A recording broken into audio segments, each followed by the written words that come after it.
अस्सलाम वालेकुम aspirants, we are back with yet another video. और आज हमने डिस्कस करना है 2018 का CSS साइकोलॉजी का पेपर। अच्छा, आप लोगों ने अगर पिछली वीडियोस देखी हो, मैं इसका डिस्क्रिप्शन में लिंक भी मेंशन कर दूंगी जिन्होंने नहीं देखी। तो उसमें हमने ये देखा कि 2020 का जो पेपर था वो थोड़ा सा डिफ़िकल्ट भी था और एनालिटिकल भी था, और जो 2019 का पेपर था कंपैरेटिवली वो स्ट्रेट फॉरवर्ड सा था। ठीक है, उसमें सीधी सीधी बातें उसने पूछी हुई थी और आपने एग्जैक्ट उनकी उसी तरह से आंसर कर देने थे।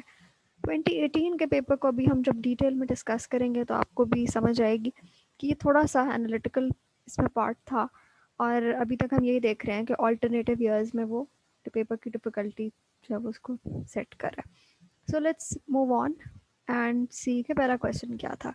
To what extent in the 21st century you justify the role of mind in psychology?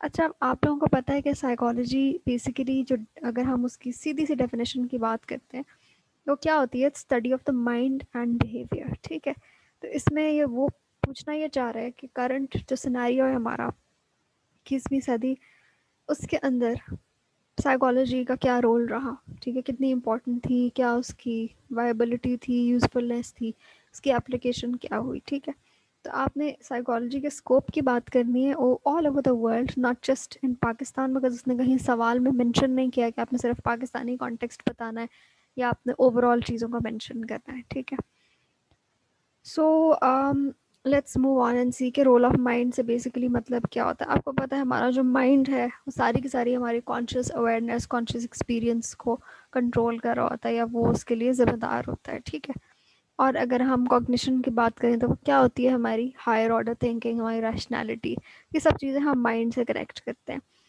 अच्छा, अब हमने क्या करना है कि पिछले कोई 10-20 सालों की एनालिसिस करना है, क्या डिफरेंट जो साइकोलॉजी के सब फील्ड्स हैं।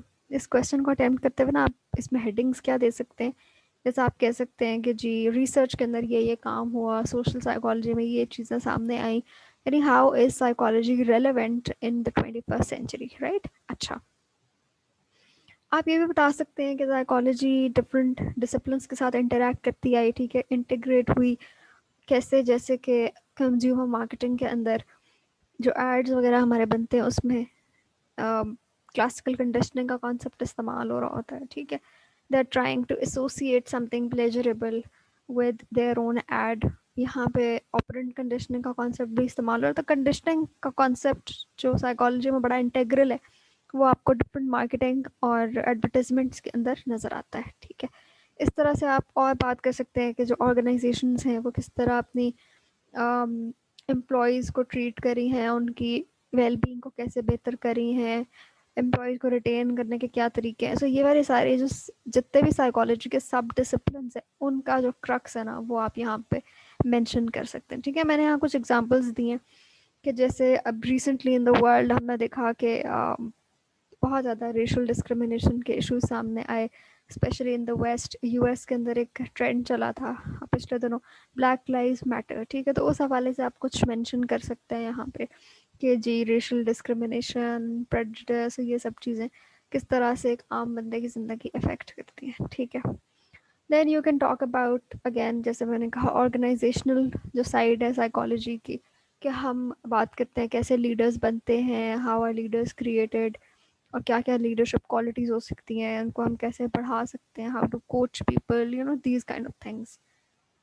अच्छा, फिर एक अगेन आजकल बड़ा ट्रेंड चल रहा है ऑनलाइन काउंसलिंग का, वीडियो काउंसलिंग का, टेली कम्युनिकेशन के थ्रू, टेली काउंसलिंग भी उसको बोलते हैं। इस चीज़ को भी आप एक्सप्लोर कर सकते हैं कि कैसे with the changing technology and different जो मीडियम्स हैं हमारे पास आजकल, उनके थ्रू हम कैसे काउंसलिंग और जो साइकोथेरेपी है उसको हम रेप्लिकेट कर सकते हैं। इसकी आप थोड़ी सी एथिक्स से बात कर सकते हैं कि is this a doable thing, क्या ये प्रोफेशनल रहेगा, क्योंकि मैसेजेस या फ़ोन के ऊपर थोड़ा सा मुश्किल तो हो जाएगा। ठीक है, मैसेजेस पे तो खैर बहुत ही ज़्यादा प्रॉब्लमेटिक होगा, and I am not even sure कि वो इसको प्रॉपरली थेरेपी के अंदर कंसिडर भी करेंगे। हाँ, आप शायद किसी को कोई इमीडिएट इमरजेंसी सर्विसेज दे सकते हैं, कोई काउंसलिंग कर सकते हैं, या सिर्फ अगर if you want someone to listen, क्योंकि इस तरह की भी डिफरेंट हेल्पलाइंस आ गई हुई हैं जी, लिसनर सोसाइटी और जी हाँ we are here to listen. ठीक है, या जिस तरह जो हॉटलाइंस होती हैं कि जी for help for suicidal ideation, या सुसाइडल थॉट्स के लिए या सेल्फ हार्म के लिए, तो वहाँ तक तो शायद ये चीज़ें काम आएँ, बट क्या ये वाकई में हम एक फुल फ्लेज थेरेप्यूटिक इंटरवेंशन कर सकते हैं ऑनलाइन, नहीं कर सकते, क्या कंस्ट्रेंट्स हैं इन टुडेज़ वर्ल्ड, ये बातें आप लिख सकते हैं। फिर आप बात कर सकते हैं कि बहुत ज़्यादा इंक्रीजिंगली हमें देख रहे हैं, more and more people are talking about the value of being happy. ये आजकल बड़ा स्लोगन चला हुआ है कि जी happiness is the new success या inner peace is the new success. तो क्या ऐसी ज़रूरत पड़ गई कि लोग जो हैं वो वेलबींग और हैप्पीनेस की बातें करें। इसको हम पॉजिटिव साइकोलॉजी का मॉडल भी कह सकते हैं, इसको आप एक्सप्लेन कर सकते हैं, ठीक है। फिर आप डिफरेंट, जैसे मैंने बात की, रिसर्च डेवलपमेंट्स की बात कर सकते हैं कि कैसे जो न्यूरो साइंस है वो इतनी ज़्यादा मज़ीद तरक्की करी है कि we are able to detect exactly where something is going wrong in the brain, और वो हमारी जो अंडरस्टैंडिंग है न्यूरो साइकोलॉजी उसको कैसे बेहतर करिए, ठीक है। इस तरह की कुछ चीज़ें आप इस क्वेश्चन को टैकल करने के लिए लिख सकते हैं। So let's move on to the next question. अच्छा, ये एक पैराग्राफ था बिफोर मूविंग ऑन, मुझे बड़ा इंटरेस्टिंग लगा, मैंने एज इट इज़ यहाँ पे लिख दिया, let's just read it once. Psychology in the 21st century continues to develop and improve upon trends that were established in the previous century, including the use of psychology to study intelligence, learning, and school performance. Business and corporations are still heavily influenced by the tenets of organizational psychology. Psychology also remains a big part of forensics and criminology as long as people remain fascinated by the things that people do, psychology will be there. उसकी मुझे बड़ी मज़े की ending लगी और कैसे इसने दो तीन चीज़ों को रिटरेट करके अपनी बात सम अप करती है। It's also a very good conclusion लिखने के लिए, जब आपके पास कुछ आपको समझ नहीं आ रही थी कि कंक्लूड कैसे करना है, तो ये बड़ा मुझे अच्छा लगा, इसकी जो सेंटेंस स्ट्रक्चर है और जो वर्डिंग है, तो you can learn from it, ठीक है। आगे चलते हैं। तीसरा सवाल उसने हमसे पूछा, why is associative learning important, and discuss with respect to the behavioral repertoire provided by instrumental versus associative forms of learning.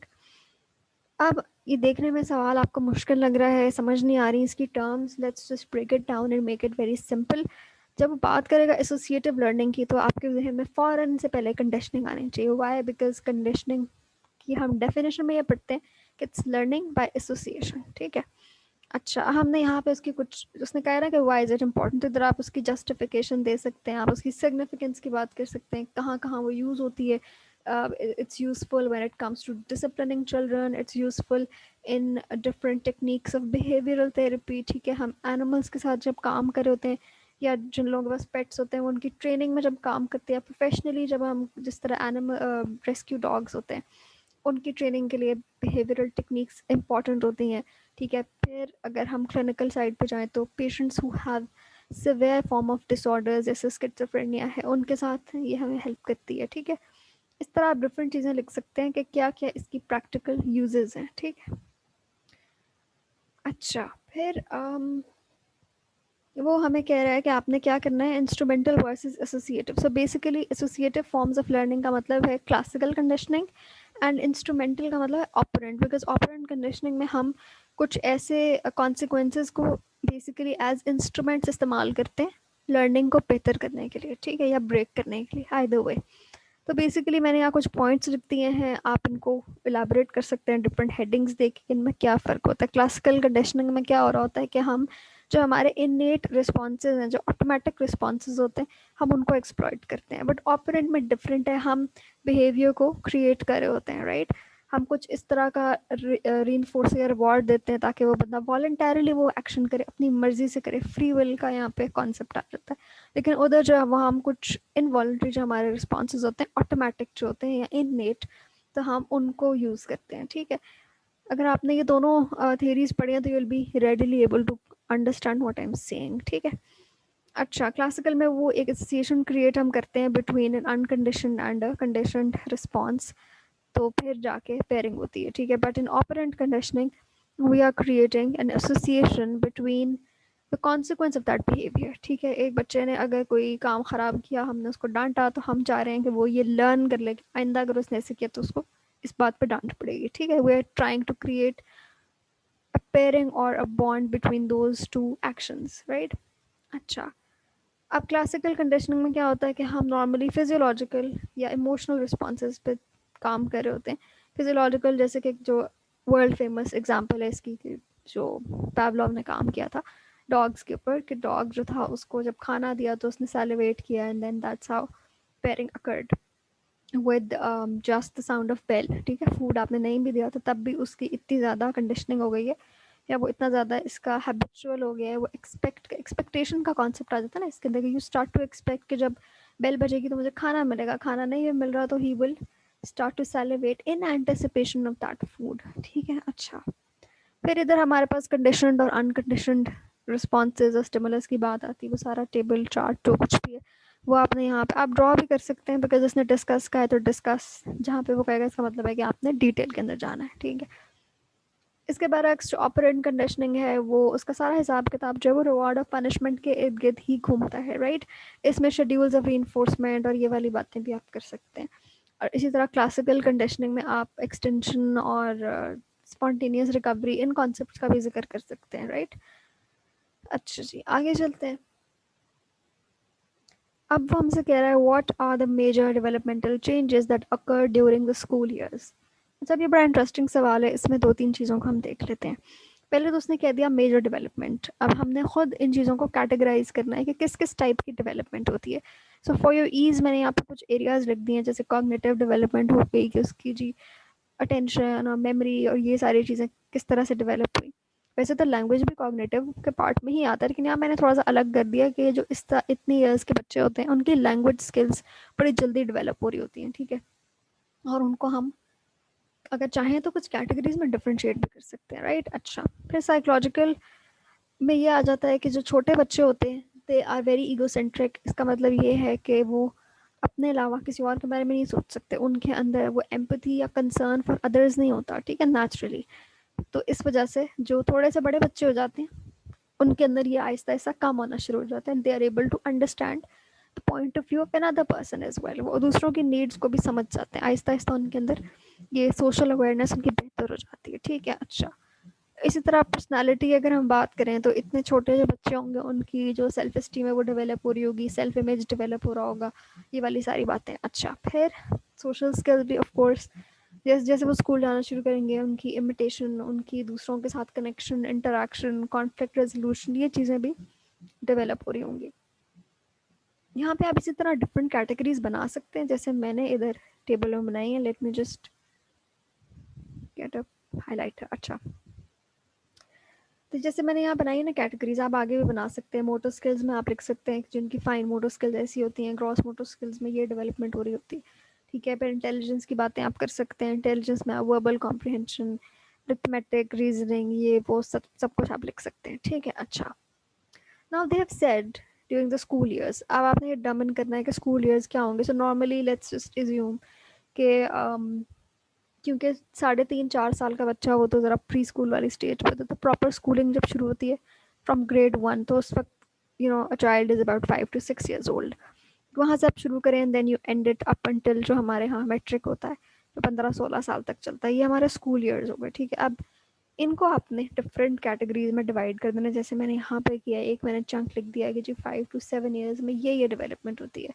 फिर मैं आगे लिख दूँ 7 to 12 में ये डेवलपमेंट, एंड देन ऑनवर्ड्स, क्योंकि इसमें हमारी अर्ली चाइल्डहुड आ गया, मिडिल चाइल्डहुड आ गया, then pre teens, then teen age, तो ये सारी चीज़ें बड़ी इंपॉर्टेंट हैं। ठीक है, अच्छा। अब इस सवाल को अटेम्प्ट करते हुए कुछ थेरिस्ट का आपने ज़रूर जिक्र करना, ऑल दोस्त ने कुछ नहीं पूछा आपसे कि फ़लाँ बंदे की थेरी बताएं या ये वो, बट इट्स एज्यूम्ड जनरली आपको पता हो, तो आपने 3 थेरिस्ट का जिक्र ज़रूर करना है, प्याजे, विगोट्स्की एंड एरिक्सन। इसके बगैर आपकी ह्यूमन डेवलपमेंट थेरी इनकम्प्लीट होगी, राइट। अच्छा, आगे चलते हैं। अच्छा, ये सवाल बड़ा कंफ्यूजिंग सा उसने पूछा है जिसमें समझ नहीं आती कि क्या वो कहना चाह रहा है। So how do social and cognitive processes affect behaviour. एक तो it's a very generic question, बहुत सारे सोशल प्रोसेसेस हैं और बेशुमार कॉग्निटिव प्रोसेसेस हैं। ठीक है, और वो बिहेवियर को कैसे अफेक्ट करते हैं। So let's just break it down. ठीक है, हम इसको समझने की कोशिश करते हैं।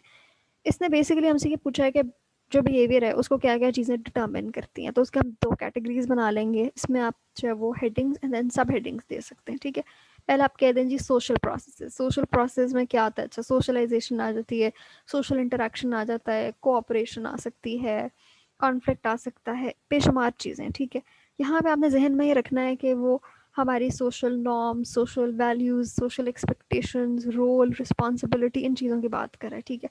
तो इधर आपने हर चीज़ को सोशल और कल्चरल कॉन्टेक्स्ट में लेके चलना है, ठीक है। डिफरेंट जो सोसाइटीज़ या कल्चर्स हैं उनकी अब हम लोगों की जो अपब्रिंगिंग है वो डिफरेंट होती है, ठीक है, depending on which part of the world we live in. उस हिसाब से फिर वो चीज़ें हमारे बिहेवियर को इफ़ेक्ट करती हैं।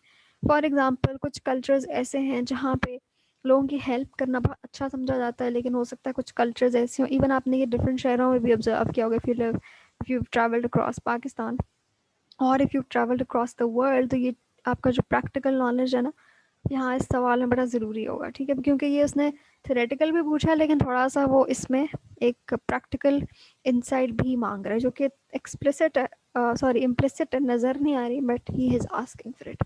अच्छा, फिर कॉग्निटिव प्रोसेस क्या होता है? वेरी सिंपली हमारी जो मेमोरी का मॉडल है, जो मेमोरी किस तरह काम करती है, उसके क्या क्या स्टेजेस हैं, स्टोर कैसे होती है, ये सब चीज़ें। फिर how do we pay attention, selective attention क्या होती है, और ये वाली सारी चीज़ें, ठीक है। फिर लैंग्वेज एक्विजिशन आ गई, then how do we make decisions, our intelligence, ये सब चीज़ें। अब इनको आपने लिंक करना है विद बिहेवियर, ठीक है, कि how does all of these things impact the way we act around our surroundings, ठीक है। अच्छा, बेसिक तो बात यही है इसके अंदर कि whatever we feel, whatever emotions we experience and whatever thoughts we entertain, ultimately वो हमारे बिहेवियर में रिफ्लेक्ट होती हैं। यहाँ बैठ के अगर मैं किसी चीज़ के बारे में बहुत ज़्यादा अपसेट हो रही हूँ तो मेरा बिहेवियर भी उस हिसाब से हो जाएगा। शायद मैं लोगों से बात नहीं करूँगी, शायद मैं अकेली रहूँगी, so my behaviour is going to reflect how I am feeling, ठीक है, what I am experiencing in that particular time. तो इसको आप इस तरह से डिवाइड कर सकते हैं, ठीक है। आगे चलते हैं। Let's talk about the sixth question. What are the defining characteristics of humanistic therapy? Discuss how one might assess different psychotherapies. Which of the psychotherapies appear to be most effective? अच्छा, अब उसने ग्रेजुअली बिल्ड किया है। पहले वो हमसे humanistic के बारे में बात कर रहा है, फिर वो कह रहा है कि अच्छा असेस कैसे करोगे, एंड देन कोई एक थेरेपी बताओ। सो बेसिकली इस सवाल के 3 हिस्से हो गए, आपने इसको इसी तरीके से अटेम्प्ट करना है। और this seems to be a bit of a straightforward question, ठीक है, फॉर अ चेंज। अच्छा, बेसिकली जो ह्यूमनिस्टिक मॉडल है उसकी जो साइकोथेरेपी है उसको हम कहते हैं क्लाइंट सेंटर्ड थेरेपी या फिर पर्सन सेंटर्ड थेरेपी। अब उसके कुछ बहुत इंपॉर्टेंट एलिमेंट्स हैं या फीचर्स कह रहे हैं, कुछ टेनेंट्स हैं उसके। पहली चीज़ कि जो थेरेपिस्ट होगा वो एक नॉन जजमेंटल, उसका आपके साथ इंटरेक्शन होगा, वो किसी भी बात पे, किसी भी चीज़ पे आपको जजमेंट नहीं देगा, ठीक है, वैल्यू जजमेंट, या वो आपको जो पर्सनल बायस होता है एक इंसान का, हर हर इंसान में होता है वो उसको एलिमिनेट करेगा। ये उसकी ट्रेनिंग का पार्ट होगा, या वो अगर एक क्लाइंट सेंटर्ड अप्रोच रखता है तो he will be non judgemental, ठीक है। एम्पैथी मैंने यहाँ साथ क्लब कर दिया है बिकॉज जो एम्पैथी का कॉन्सेप्ट है वो इसी से लिंक्ड आता है कि आप एम्पथाइज तभी करते हो जब आप जज नहीं कर रहे हो, ठीक है, trying to understand where that person is coming from, ठीक है।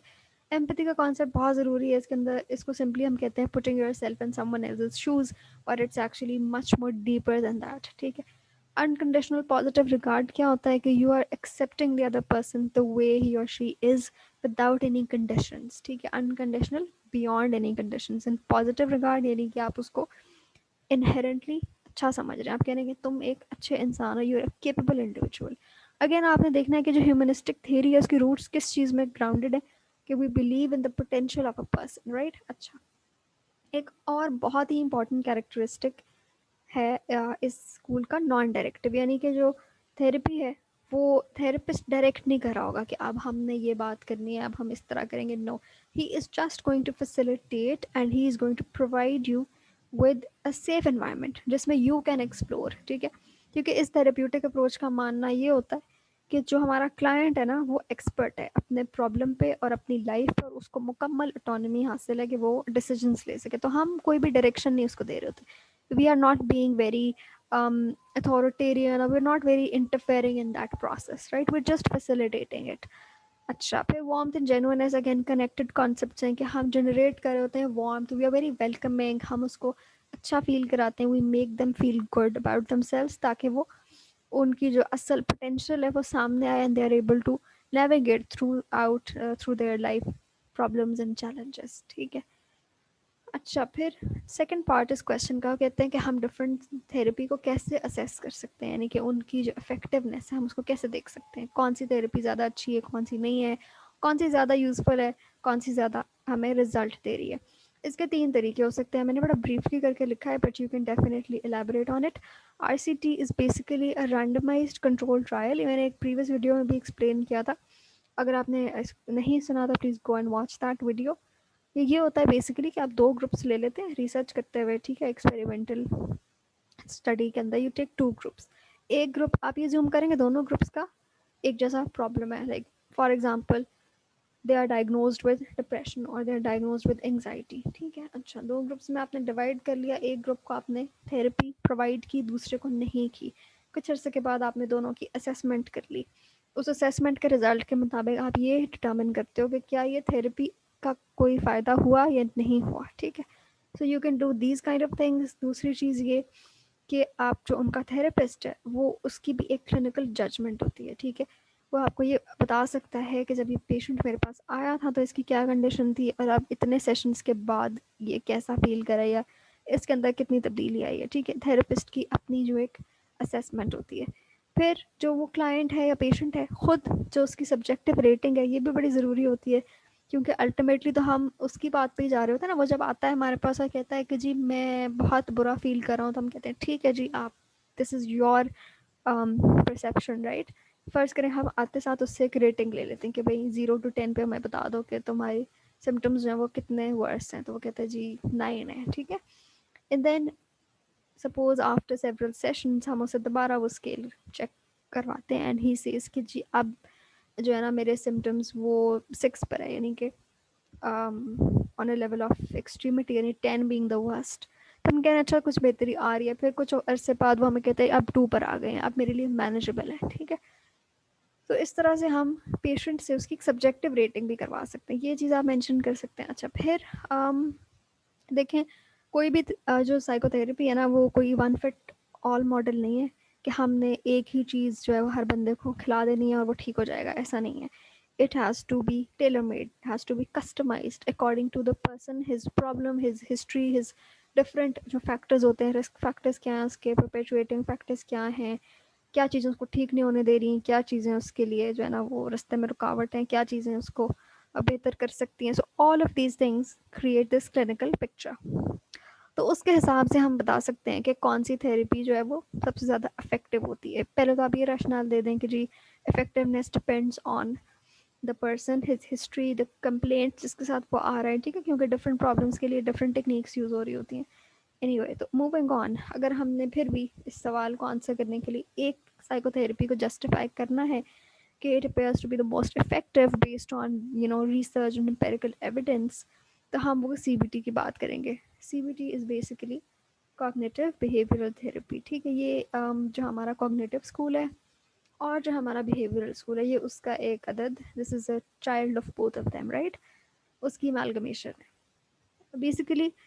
CBT की क्या खूबियाँ हैं, आप उसकी कुछ खूबियाँ बयान कर सकते हैं कि वो रिलेटिवली शॉर्ट टर्म होती है, कम वक्त में हमें ज़्यादा फ़ायदा देती है। और आपको पता है we live in a world where everyone is in a hurry, no one has time कि वो बैठ के साल हर साल जो है वो थेरेपी में लगाए, ठीक है। And therapy is expensive as well.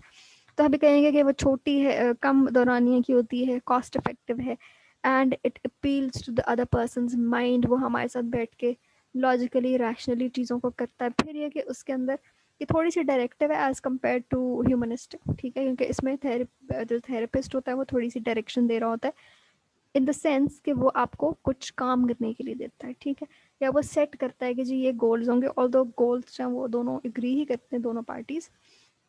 अच्छा फिर आप बात कर सकते हैं पार्टिसिपेटिव रोल की, जैसे मैंने कहा कि उसके अंदर जो क्लाइंट है वो भी कुछ ना कुछ काम करके लाता है, जो भी वो सीखता है सेशन के अंदर वो जाके उसको इम्प्लीमेंट करता है, क्योंकि जो असल चेंज है ना वो थेरेपी वाले कमरे में नहीं अकर हो रहा, थेरेपी सेशन के दौरान नहीं हो रहा, that is occurring outside of it. जो आप ना वहाँ सीखा वो आप अप्लाई अगर कर रहे हैं तो इफेक्टिव होगी, ठीक है, कोई भी थेरेपी।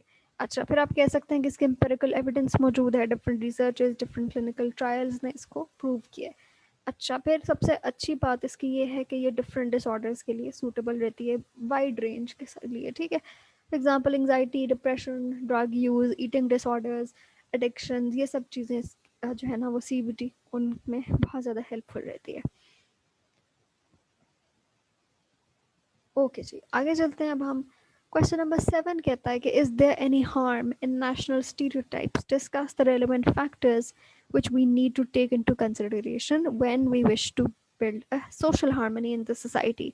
अच्छा, अब अगेन ये सवाल उसने सोशल साइकोलॉजी से दे दिया. And before we move on, आपको ये पता होना चाहिए कि स्टीरियोटाइप क्या होती है. स्टीरियोटाइप एक ऐसा बिलीफ है जिसको हमने ओवर जनरलाइज कर दिया, ठीक है, और हमारे पास उसकी कोई फैक्चुअल एविडेंस नहीं है. सुनी सुनाई बात है जो हमने सुनी और हमने मान ली. हमने खुद जाके उसको फील्ड में टेस्ट नहीं किया, ठीक है. अगर हम ज़ाहिर टेस्ट करेंगे तो फिर हमारे पास कोई एविडेंस आएगी और उसके हिसाब से हम कोई लॉजिकल जो है बिहेवियर अपनाएंगे.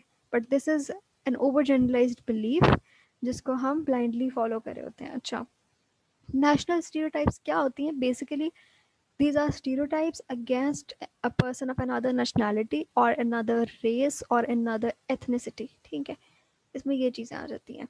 अब आप क्या समझते हो कि जी फ़लाँ जो है ना मुल्क के लोग या फ़लाँ जो रेस है वो इस तरह की होती है, फ़लाँ लोग वैसे होते हैं. कुछ मैंने एग्जांपल्स लिखे हैं बिल्कुल random, they are not research backed, कि जी अमेरिकन जो हैं वो बड़े लाउड होते हैं अपने बिहेवियर में, ठीक है.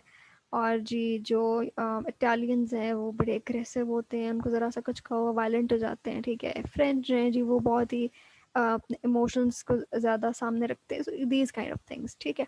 अब इनमें से कुछ चीज़ें ट्रू भी हो सकती हैं, कुछ चीज़ें हो सकता है कि इंटायरिटी में ट्रू ना हो, क्योंकि हमने कोई सारे के सारे अमेरिकन से तो हमारा वास्ता नहीं पड़ा, right. So we can't really say that. कुछ हमारे वो कहते हैं ना कि कुछ चीज़ें ऐसी बन जाती हैं, बातें बनी हुई होती हैं, बट उनके पीछे कोई सच्चाई भी होती है. तो इसमें हम ये बात कर सकते हैं कि is there any harm. So yes, it can be, अगर हम उसको एक नेगेटिवली ले रहे हैं, ठीक है. अगर हम सिर्फ उसको ह्यूमर में या फॉर लेजर और इन लिटरेचर अगर हम यूज़ करें तो फिर तो चलो इतना प्रॉब्लम नहीं है. But if we are judging other people based on that, that is not fair. और अगर हम लोगों को ट्रीट उस बेसिस पे करें बेस्ड ऑन दो स्टीरियोटाइप्स, तो शायद वो सही नहीं है, ठीक है. जैसे दो कॉन्सेप्ट बहुत इंपॉर्टेंट है, ethnocentrism and xenophobia. If you are not familiar with them, I would advise कि आप इनको पढ़ लें जाके, तो इस सवाल को हल करने में आपको काफ़ी मदद मिलेगी, ठीक है.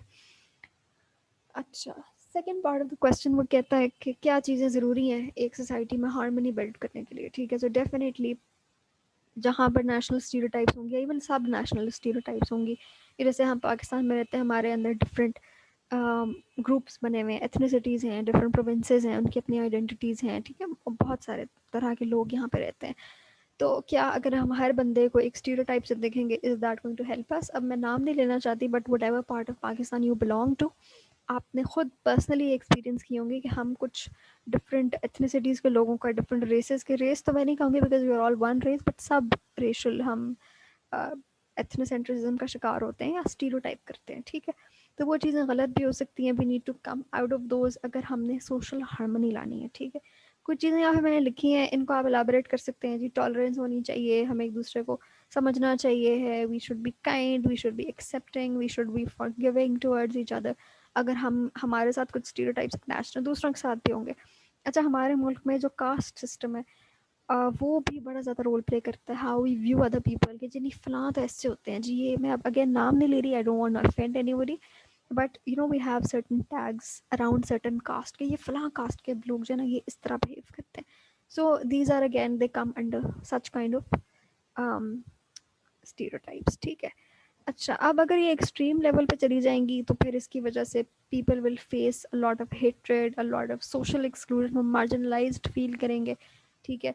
और वो एक मुल्क में रहते हुए भी, मेजॉरिटी होते हुए भी वो अपने आप को एक माइनॉरिटी कंसिडर करेंगे, सप्रेस्ड फील करेंगे. हो सकता है उनको कुछ चीज़ों में बायसनेस भी फेस करनी पड़े, ठीक है. So these kind of things can lead to disharmony. तो अगर हमें हार्मनी चाहिए तो we need to be more accepting, more tolerant of each other, right. अच्छा, अब जो एट्थ क्वेश्चन है दैट सेज कि हमने नोट लिखना है.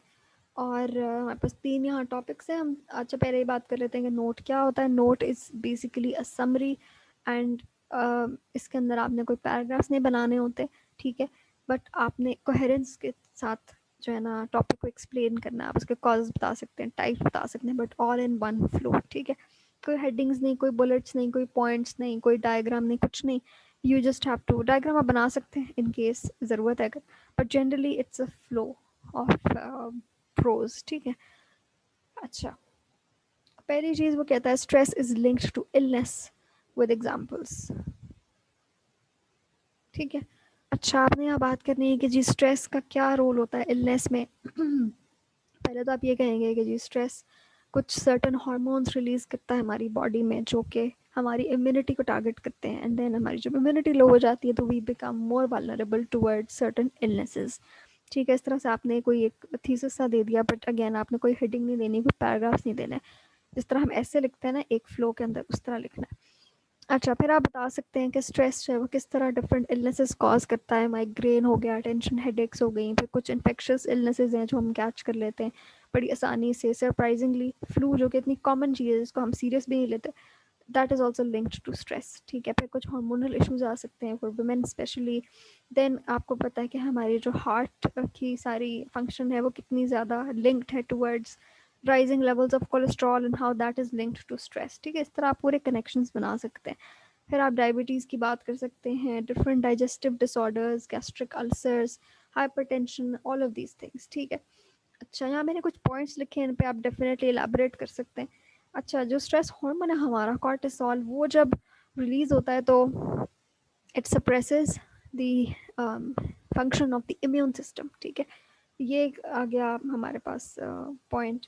दूसरी चीज़ ये कि जब डाइजेशन हो रही होती है, सॉरी, जब हम स्ट्रेस्ड होते हैं, ठीक है, जिस तरह हमने फ्लाइट एंड फाइट रिस्पॉन्स में हम देखते हैं कि हमारा जब नर्वस सिस्टम एक्टिवेट हुआ हुआ है तो जो डाइजेस्टिव प्रोसेस है वो बैकग्राउंड में चला जाता है, वो इनहिबिट हो जाता है, ठीक है। बाद में जब स्ट्रेस का पीरियड ख़त्म हो गया तो डाइजेस्टिव एक्टिविटी जो है वो रिज्यूम हो जाती है। जब वो रिज्यूम होती है तो एकदम से हो सकता है कि कुछ इस तरह की एसिड्स रिलीज हो which cause ulcer, right, gastric ulcers हो सकते हैं। तो इस तरह की कुछ बातें यहाँ पे आपने करनी है related to medical science. You have to talk about how adrenaline which is released during a stress response वो भी अल्सर में कंट्रीब्यूट कर सकता है, ठीक है। अच्छा, अब हर जो इंसान है ना उसके डिफरेंट बॉडी के जो एरियाज हैं दे आर वल्नरेबल। किसी के लिए जो है वो फ़ौरन असर होगा, उसको जी इन्फेक्शन हो जाएगी, फ्लू हो जाएगा, किसी को जी सबसे पहले उसका बीपी शूट करेगा। So everybody has a different response to stress, ठीक है, द बॉडी रिस्पॉन्ड्स डिफरेंटली। अच्छा जी, फिर हम कहते हैं कि जी हमारा सर्कुलेटरी सिस्टम वो भी बहुत ज़्यादा इफ़ेक्ट होता है स्ट्रेस से। अब हार्ट रेट इंक्रीज़ हो रहा है तो यहाँ पे ब्लड प्रेशर के चांसेस बढ़ जाएंगे। फिर हम बात कर सकते हैं कि स्ट्रेस जो है वो ब्लड कोलेस्ट्रॉल लेवल्स को शूट अप कर देता है, और उसकी वजह से क्या होता है कि जो बेसिकली फैटी एसिड्स हैं वो रिलीज़ होना शुरू हो जाते हैं, ठीक है, different hormones, and that's how जो हमारी आर्टरीज हैं वो कंस्ट्रक्ट होती हैं, एंड देन हमारे जो हार्ट के इश्यूज़ हैं वो आना शुरू हो जाते हैं, ठीक है। इस तरह से आप इसको एक्सप्लेन कर सकते हैं और आगे चलते हैं। अच्छा, अब यहाँ पे वो कहता है consequences of redundancy and unemployment. Basically redundancy क्या होती है कि you become irrelevant in your job, you become unnecessary, और आपको वो फायर कर देते हैं। सो ऑब्वियसली दोनों कॉन्सेप्ट बहुत ज़्यादा लिंक्ड हैं। जो अगर आपको if you being fired, if you been downsize, अगर आपकी कंपनी डाउनसाइजिंग कर रही है किसी वजह से, तो you will be facing a lot of people would be facing unemployment. तो उसकी वजह से क्या इफ़ेक्ट आते हैं आपकी मेंटल हेल्थ के ऊपर, आप वो जिक्र कर सकते हैं यहाँ पे। इधर आप सोशल फैक्टर्स बता सकते हैं, साइकोलॉजिकल फैक्टर्स, इकोनॉमिक फैक्टर्स, क्योंकि उसने कुछ भी हमें नहीं किया, पॉइंट आउट नहीं किया उसने कि आपने किन कॉन्सिक्वेंसेस की बात करनी है, ठीक है। You can talk about how it's relevant in today's world जहाँ पे इतनी ज़्यादा चीज़ें मैकेनाइज हो रही हैं, तो people are ultimately bound to lose their jobs, ठीक है।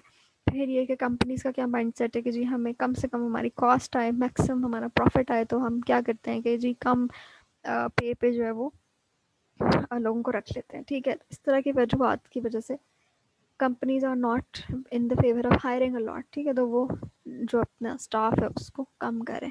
फिर आप इसकी रेलेवेंस दे सकते हैं कोविड से कि how Covid has led to an increase in redundancy, और किस तरह से कंपनीज ने फायर किया एम्प्लॉयज़ को। अच्छा, फिर उसके बाद आप बात कर सकते हैं how it affects our mind. इतनी अनसर्टेनिटी क्रिएट हो जाती है, अनप्रडिक्टेबल जो इन्वायरमेंट होती है वो क्या कॉज करती है, obviously that will increase your stress, your anxiety, your depression. It will lead to guilt and shame, you would feel कि आप यूजफुल नहीं हैं, ठीक है।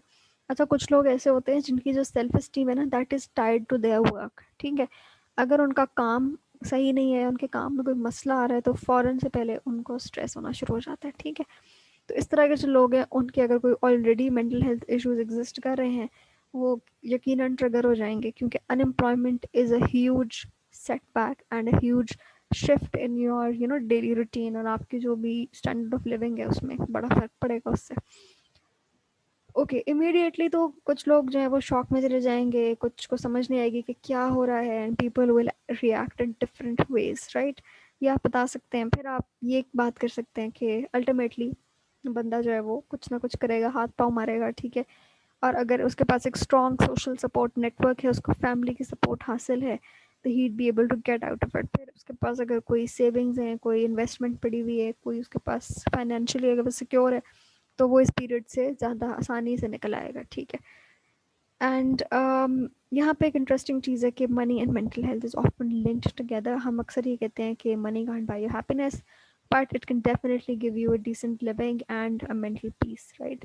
सो obviously if you are unemployed, तो आपको अपनी बजटिंग पे कंट्रोल करना पड़ेगा, आपको स्पेंडिंग को देखना पड़ेगा, या तो मैनेज योर फाइनेंसेस। ये सब चीज़ें भी एक तरह से कॉन्सिक्वेंसेस, कुछ तो बुरे कॉन्सिक्वेंसेस होंगे obviously, but ultimately you will bounce back from it, right. अच्छा, आगे चलते हैं। The last portion is again about learning. यहाँ पे वो कहता है कि जी दोनों जो हमारी थेरीज हैं लर्निंग की, क्लासिकल एंड ऑपरेंट, उनमें री का क्या ताल्लुक है। अब आपको पता है कि जो री होता है that is basically strengthening the association between two stimulus, ठीक है। तो क्लासिकल में क्या फ़र्क होता है और इंस्ट्रूमेंटल में आप अगेन डिफ्रेंशिएट कर सकते हैं। You can draw a line, you can compare and contrast these two, ठीक है। आप बात कर सकते हैं कि जो हमारी ऑपरेंट कंडीशनिंग है उसमें जो रीइंफोर्सर होता है वो कोई ऐसा रिवॉर्डिंग एलिमेंट है, जिस तरह अगर एक एनिमल है तो उसके लिए फूड इज़ द बिगेस्ट रीइंफोर्सर, ठीक है। अगर एक बच्चा है तो उसके लिए कोई कैंडी या टॉय होगा रीइंफोर्सर। अगर कोई अडल्ट है तो उसके लिए money would be a great motivator और अ रीइंफोर्सर, ठीक है। रीइंफोर्सर ऐसी चीज़ है जो मोटिवेट करती है हमें टुवर्ड्स दैट बिहेवियर, राइट। अच्छा, फिर हम ये बात कर सकते हैं कि अगर वो रिस्पॉन्स हम कम कर देंगे, या जिस तरह जो भी हम रिवॉर्ड दे रहे हैं, तो क्या होगा, इससे ऐसा ग्रेजुअली एसोसिएशन इतनी ज़्यादा वीक हो जाएगी कि वो एक्सटेंशन की तरफ चली जाएगी। तो ये डिफरेंट कॉन्सेप्ट्स हैं, you can go with these, इनको आप डिटेल में डिस्कस कर सकते हैं। And that is it for today. Please do subscribe our channel and do follow the rest of our videos.